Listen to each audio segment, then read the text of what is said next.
মুখ্যমন্ত্রী, দেশের প্রধানমন্ত্রী সবাই জানেন যে ঘাটাল মহকুমায় রেল লাইন নেই। আমরা বিগত 4-5 বছর ধরে আমরা আন্দোলন করছি। আমরা দিল্লিতে গেছি, রাষ্ট্রপতি, প্রধানমন্ত্রীর দপ্তর, রেল দপ্তর, প্রত্যেকটা জায়গায় জানিয়েছি। আমরা জানি আজকে দেববাবুও এখানে আসছেন।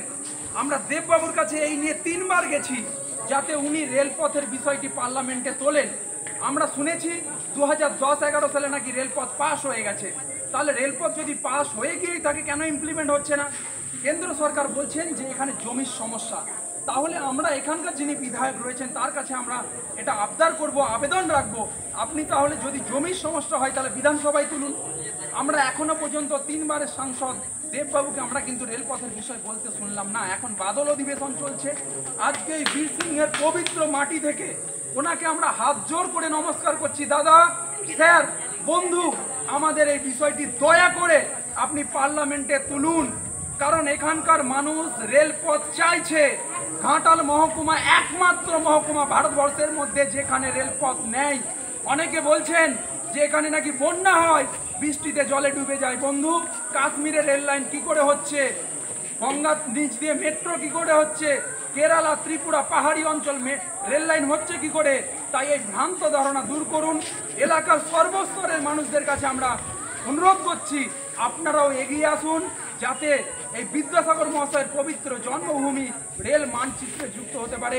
এইটা আমাদের কাছে একটা বিরাট বড় প্রাপ্তি হবে। যারা বিদ্যাসাগর মহাশয়ের জন্মদিন আর মৃত্যুদিন মনে রেখে এখানে আসেন তাদেরকেও বলবো যে আপনারা যদি বিদ্যাসাগর মহাশয়ের প্রতি সঠিক শ্রদ্ধা জ্ঞাপন করতে চান, পূর্ণ শ্রদ্ধা জ্ঞাপন করতে চান, তাহলে রেল লাইন উপহার দিন। আপনাদের যেখানে যেমনভাবে লড়াই করা দরকার, প্রত্যেকটি রাজনৈতিক বিরোধী শাসক প্রত্যেকটা দলের কাছে অনুরোধ, শুধু ভোটের সময় রেলপথের কথা মনে করবেন না।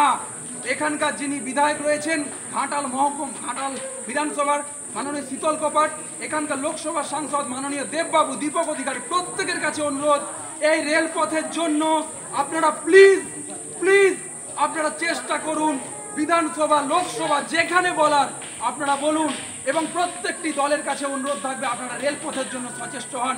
এই ছাত্রছাত্রীরা, প্রত্যেকটি গ্রামবাসী, ঘাটাল মহকুমা, চন্দ্রকোনা বিভিন্ন প্রান্ত থেকে ছুটে এসেছেন আজকে বিদ্যাসাগর মহাশয়ের প্রতি এখানে শ্রদ্ধার্ঘ নিবেদনের জন্য। আজকে যদি রেলপথ থাকতো তাহলে ঝিকঝিক করে আজকে এখানে ভারতবর্ষের বিভিন্ন প্রান্ত থেকে মানুষ এখানে ছুটে আসতো। এই বীরসিংহ গ্রাম এক শিক্ষার ক্ষেত্র হতে পারত। এখানে আগামী দিনে আমরা মনে করি সংস্কৃতির পীঠস্থান হতে পারে। আমরা জানি যদি এখানে বিভিন্ন জায়গায় আমরা দেখছি বিশ্ববিদ্যালয় প্রতিষ্ঠিত হচ্ছে, কলেজ প্রতিষ্ঠিত হচ্ছে, বিভিন্ন জায়গায় আমরা দেখছি সংস্কৃতির পীঠস্থান গড়ে উঠছে, তাহলে বীরসিংহ কেন বঞ্চিত হবে? আমি নিজে কলকাতা থেকে এসেছি 5 ঘন্টা জার্নি করে। আগামী দিনে এই এলাকায় যাতে খুব সহজে মানুষ পৌঁছাতে পারে তার ব্যবস্থা নিশ্চয়ই করবেন। দেববাবু ঢুকবেন এখানে কিছুক্ষণ পরেই, হয়তো আমরা দেববাবুর কাছে আবেদন রাখলাম যাতে আগামী দিনে আপনি বিষয়টি, এখন বাদল অধিবেশন চলছে, সেখানে তুলে ধরেন। আমার সঙ্গে নিশ্চয়ই আমার যারা এখানে বন্ধুরা রয়েছে তারা সহমত হবে। আমরা একসঙ্গে বলি, জয় বিদ্যাসাগর, জয় বিদ্যাসাগর, রেল চাই, রেল চাই, বিদ্যাসাগর মহাশয়ের পবিত্র জন্মভূমি বীরসিংহে রেল চাই। সমাজ সংস্কারের পথিকৃৎ বিদ্যাসাগর মহাশয়ের পবিত্র জন্মভূমি বীরসিংহে রেল চাই। নবজাগরণের প্রাণ পুরুষ বিদ্যাসাগরের পবিত্র জন্মভূমি বীরসিংহে রেল চাই। বন্য পরিচয় স্রষ্টা বিদ্যাসাগর মহাশয়ের পবিত্র জন্মভূমি বীরসিংহে রেল চাই। রেল চাই, রেল চাই, পাঁশকুড়া থেকে ঘাটাল ভায়া বীরসিংহ হয়ে চন্দ্রকোনা পর্যন্ত রেল চাই।